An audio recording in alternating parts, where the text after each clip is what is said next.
It started like any other quiet morning. I was halfway through my coffee when I heard a knock at the door. 3 sharp bangs, the kind that say, asterisk, "We're not here for small talk asterisk." I peeked out the window and saw a clipboard, a stiff posture, and that all too familiar HOA badge. You know the type, ready to nitpick your grass height or the color of your mailbox. I already knew this wasn't going to be a friendly visit, but what they didn't know was who was inside. Now here's the thing, my buddy had been staying over for a few days, not just anybody. We're talking about the asterisk Hulk Hogan. Yup, the legend himself. And right as I was bracing for a long, awkward back and forth with the HOA rep, Hogan decided he'd answer the door. No shirt, bandana on, arms crossed like he was about to cut a wrestling promo. You should have seen the look on the guy's face. But it didn't stop there. What happened next completely flipped the conversation, and not in the way you'd expect. 1 second, we're talking citations and neighborhood guidelines. The next, everything spiraled into something way bigger than I ever imagined. So yeah, the HOA came to scare me. But let's just say, they knocked on the wrong door. Now, let me rewind a bit so you understand just how serious the HOA can be. For months, I've been getting these little notes in my mailbox. You know, those passive-aggressive letters about my yard, or how I parked my car just little asterisk too close to the curb. It started off harmless, just a few nitpicks here and there. But soon it escalated. They were showing up unannounced, leaving more formal letters and even threatening fines. It felt like they were on a mission to make my life miserable over things that didn't even matter. I knew I wasn't the only one dealing with them, but honestly, it felt personal, like they had it out for me. Maybe because I'd ignored a few of their friendly reminders about painting my fence or trimming a tree branch that was hanging over into my neighbor's yard. To be fair, it wasn't even that asterisk bad, but still, every time I thought they'd leave me alone, they'd pop up again, acting like I was some kind of rebel in their pristine neighborhood. So when I saw that clipboard and the stern face standing at my door, I braced for the worst. Little did I know, this visit would end up being so much more than just another HOA complaint, because as soon as Hogan stepped in front of that door, everything changed. When Hogan opened the door, the HOA rep didn't know what hit him. The guy's face turned pale as he looked up at the towering figure in front of him. He stammered a bit, trying to gather his words, but you could see the confusion and fear written all over him. I could barely hold back a grin. Hogan just stood there, arms crossed, staring down at him with that signature Hogan intensity. The guy looked like he'd walked into a wrestling ring and didn't know what the hell was going on. "Can I help you, brother?" Hogan's voice boomed. It was the voice you'd expect from a man who's used to being the center of attention, a voice that commands respect, or at least it did to this poor guy. The HOA rep blinked, trying to regain his composure, and held up his clipboard. "I'm here to discuss some violations regarding the exterior of your property," he said, his voice shaky now. "The lawn is overgrown, and we've received complaints about—" Hogan cut him off, stepping a little closer. "Listen, man, we don't play by those rules around here. You've got a problem, you talk to me. You want to make a scene, it's gonna be on my terms." I saw the guy hesitate, glancing between Hogan and me. I don't think he expected this kind of pushback. Normally, when they showed up at doors like this, people just caved in, apologized, and fixed whatever tiny issue the HOA found. But this was different. I could tell he was starting to feel out of his depth, and I couldn't help but wonder how far he'd go before he backed down. The tension was thick. You could feel it in the air. I was almost waiting for something big to happen. Was Hogan going to flex his muscles? Was this guy going to start threatening us with fines or legal action? Either way, I knew the HOA wasn't going to let this slide easily. And Hogan, he wasn't the type to back down either. The HOA guy was clearly rattled, but he wasn't backing down. He took a deep breath and adjusted his posture, trying to regain some of his authority. "I'm just doing my job," he said, his voice a little steadier now. But it didn't matter how calm he sounded. Hogan wasn't buying it. I could feel the tension building as Hogan slowly stepped forward, making the guy take an instinctive step back. The whole situation was turning into a standoff, like we were all waiting for someone to make the first move. "You really want to do this, brother?" Hogan said, lowering his voice so it was just loud enough to send a chill down the guy's spine. The energy in the air shifted, and it wasn't just because of the size of the man in front of him. It was the sheer intensity, the unspoken threat that this wasn't going to be another easy violation report.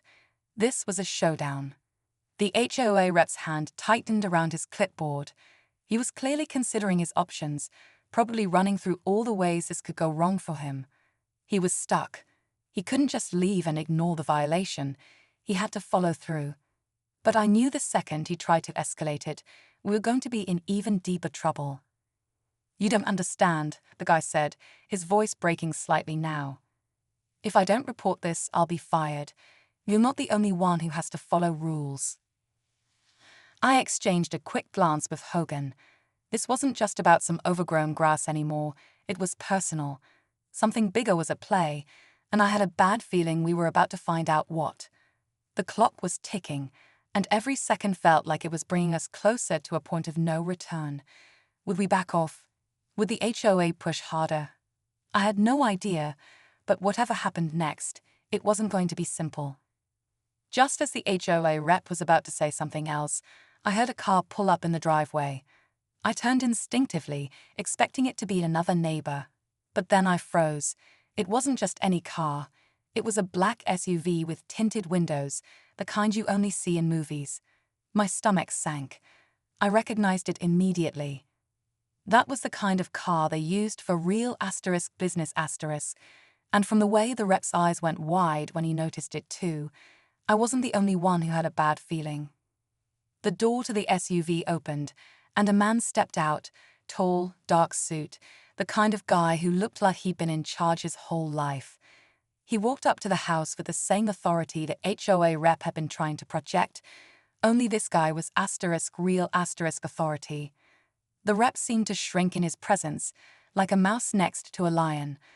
I didn't know who this guy was, but I knew whatever he was here for, it wasn't good. "Everything all right here?" The man's voice was smooth, almost too calm, as if he knew exactly how this was going to go. The HOA rep didn't answer right away, but the tension in the air was thickening, turning into something darker. I looked at Hogan, who was now sizing up the newcomer, his stance shifting just a little, like he was ready for whatever came next. The man didn't wait for a response. Instead, he pulled out a small folder from inside his jacket, flipping it open and tossing it onto the porch in front of the rep. "You've got a bigger problem than some lawn violations. We need to talk. Now." The look in the rep's eyes told me everything I needed to know. This wasn't about overgrown grass anymore. This was something much, much worse, and I had no idea how deep this was about to go. The man in the suit stepped forward, and my heart was racing. The way he looked at me, like he was sizing me up for something I didn't understand, sent a chill through my entire body. Hogan was still standing strong, but I could see his mind working as he read the situation. This wasn't just some neighborly dispute anymore. This was something bigger, something with a lot more at stake. The man leaned down and flicked open the folder, revealing a set of papers that looked official, way too official for a simple HOA complaint. "This isn't about your lawn," he said, his eyes locked on me now. "This is about your property, and the plans you've unknowingly gotten involved in." I didn't know what he meant, but the words hit me like a brick. I felt the weight of them sink in. Hogan stepped forward, his arms uncrossing. "Plans? What kind of plans?" The man gave a tight smile, not one that showed warmth, but one that oozed something else, something cold. "Let's just say, your house is in the wrong place at the wrong time." He dropped the bombshell like it was nothing. "There's a development project, and your property is the last piece of the puzzle." I felt my stomach drop. This whole time, it wasn't about my fence or my yard. They weren't after me because I was a troublemaker. They were after me because my property was valuable, so valuable, in fact, that they'd been watching me for months, waiting for the right time to push me out. Before I could even process what was happening, the HOA rep suddenly seemed to relax. He wasn't scared anymore. He was in on it. This whole time, he'd been working for them. He'd been setting me up, pushing me into a corner so they could take control of my land. I felt the ground beneath me shift. My home wasn't just a house. It was the final piece in some massive puzzle that I had no idea I'd been dragged into. And just when I thought things couldn't get worse, the man in the suit delivered the final shock. "We're giving you two options," he said, eyes narrowing. "You sell or we take it. Either way, this neighborhood will change, and you'll never see a cent of it." I stood there frozen. Hogan's fists were clenched, but he didn't move. He was waiting for me to make my choice, and I was about to make the hardest decision of my life. But then, just as I opened my mouth to respond, the unexpected happened. The sound of sirens echoed from down the street. Everyone turned at once, startled, and in the distance, we saw two police cars pulling up. The man in the suit froze, his smug expression faltering for just a second. He glanced over at the HOA rep, whose face had gone pale. Whatever this was, it was spiraling out of control fast. Something was happening, and I had no idea what it was. But I did know one thing for sure: the game had just changed. The sirens grew louder, and for a split second, the entire scene froze. The man in the suit looked like he was about to make a run for it, but before he could, the police cars screeched to a halt right in front of us. Two officers stepped out, their eyes scanning the situation with quick, trained precision. The man in the suit glanced at the rep, then back at me. His earlier confidence had vanished. One of the officers approached, and the tension in the air was thick. "What's going on here?" the officer asked, her eyes flicking between us. I didn't have all the answers, but I knew enough now. "They've been trying to force me out of my property," I said, trying to keep my voice steady. This whole thing was a setup. The officer nodded, as if she already knew. "We've been investigating this development scheme for weeks," she said.